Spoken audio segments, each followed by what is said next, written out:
Well, Hello everyone, myself Ms. Chignasha Sosa, working as an assistant professor in the Department of Artificial Intelligence and Data Science in the Shannon Anchor Kachis Engineering College. Also, I am pursuing PhD in Information Technology Department of the same college. one, start. Now let's talk about AI research in various fields like medical, real estate, retail, then we can say teaching learning. So all these fields are there where AI is used. So now let's focus about teaching learning.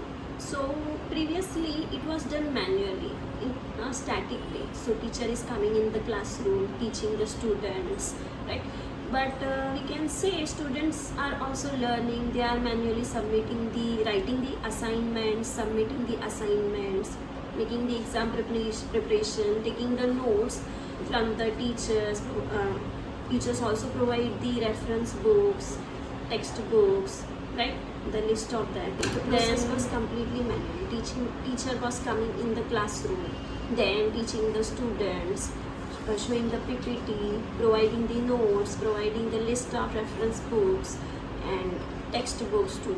And what the student was doing, writing the answer sheets, or we can say assignment sheets, and submitting it manually. But nowadays, in the present, it is not possible. So the things have changed from the manual to somewhat automatic, I can say.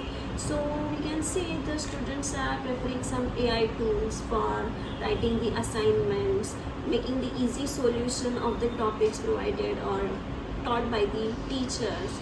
So we can say it has made the life more easier. So what I am doing the research in this field is like how it will be more easier and it will be timely efficient for the students so that they can learn more easy with some gesture. So I have just thought about some avatar that, let's say, XYZ AI tool is there and it is providing the text as the output. So yes, we have seen that. But what is my perspective that whatever the question is being asked to some AI model, and the tool, or we can say the avatar present in the tool, will say or will give response with some gesture, some behavior, so that it will feel like it is teaching to a particular user. With this research work, I can say the results are encouraging and will be accomplishing in coming months. So thank you everyone for listening.